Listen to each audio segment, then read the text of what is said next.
আসসালামু আলাইকুম রহমতুল্লাহি ওবারাকাতুহ। প্রিয় দর্শকবৃন্দ, আশা রাখি ভালোই আছেন। আমিও আপনাদের দোয়ায় অনেক অনেক ভালো আছি, আলহামদুলিল্লাহ। আজকের আলোচনা করব খুবই মূল্যবান 15টি ছোট হাদিস নিয়ে। এই 15টি হাদিস ইসলামের মৌলিক আদর্শ, নৈতিকতা ও সামাজিক জীবনের বিভিন্ন গুরুত্বপূর্ণ বিষয় নিয়ে আলোচনা করে। এটি ব্যক্তি ও সমাজ জীবনে সঠিক পথ অনুসরণ এবং ন্যায়ভিত্তিক জীবন গঠনে সহায়ক। তাই বন্ধুরা, চলুন শুরু করা যাক। 1. রাসূলুল্লাহ সাল্লাল্লাহু আলাইহি ওয়াসাল্লাম বলেছেন, আমার কথা অন্যদের কাছে পৌঁছিয়ে দাও, তা যদি একটি আয়াতও হয়। সহিহ বুখারী। 2. রাসূলুল্লাহ সাল্লাল্লাহু আলাইহি ওয়াসাল্লাম বলেছেন, কোনো ব্যক্তির মিথ্যাবাদী হওয়ার জন্য এতটুকু যথেষ্ট যে সে যা শোনে যাচাই ব্যতীত তাই বলে বেড়ায়। সহিহ মুসলিম। 3. রাসূলুল্লাহ সাল্লাল্লাহু আলাইহি ওয়াসাল্লাম বলেছেন, যে ব্যক্তি আমার প্রতি মিথ্যা আরোপ করবে সে জাহান্নামে যাবে। সহিহ বুখারী ও মুসলিম শরীফের হাদিস। 4. পিতামাতার সন্তুষ্টিতে আল্লাহ সন্তুষ্ট, আর পিতামাতার অসন্তুষ্টিতে আল্লাহ অসন্তুষ্ট। তিরমিজি। 5. 5 ওয়াক্ত সলাত আদায় করলে 50 ওয়াক্ত সলাতের সওয়াব পাওয়া যায়। সুবহানাল্লাহ। সহিহ বুখারী ও মুসলিম। 6.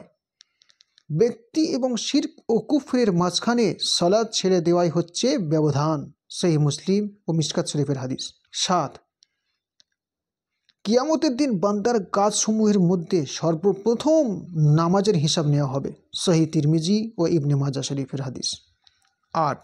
যে ব্যক্তি ফজর ও আসরের নামাজ আদায় করবে সে জান্নাতে যাবে। সহিহ বুখারী। 9.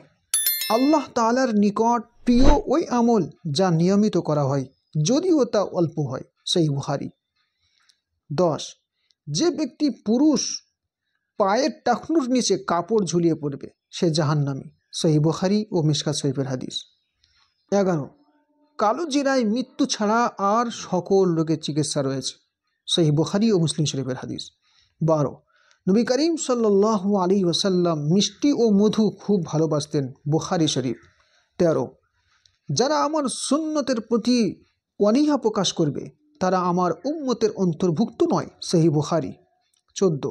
যে ব্যক্তি বিদআত সৃষ্টি করবে ও আশ্রয় দিবে তার উপর আল্লাহ তাআলার ফেরেশতা ও সকল মানব সম্প্রদায়ের লানত। সহিহ বুখারী। 15. যার অন্তরে সরিষা পরিমাণ ঈমান আছে সে জাহান্নামে যাবে না, আর যার অন্তরে সরিষা সমপরিমাণ অহংকার আছে সে জান্নাতে যাবে না। মুসলিম ও মিশকাত শরীফের হাদিস। সরিষা পরিমাণ ঈমানের পরিচয় হলো 5 ওয়াক্ত নামাজ পড়া। যে 5 ওয়াক্ত নামাজ পড়ে না, অর্থাৎ 4, 3, 2 এবং 1 ওয়াক্ত নামাজ পড়ে, সে চিরকাল জাহান্নামে থাকবে।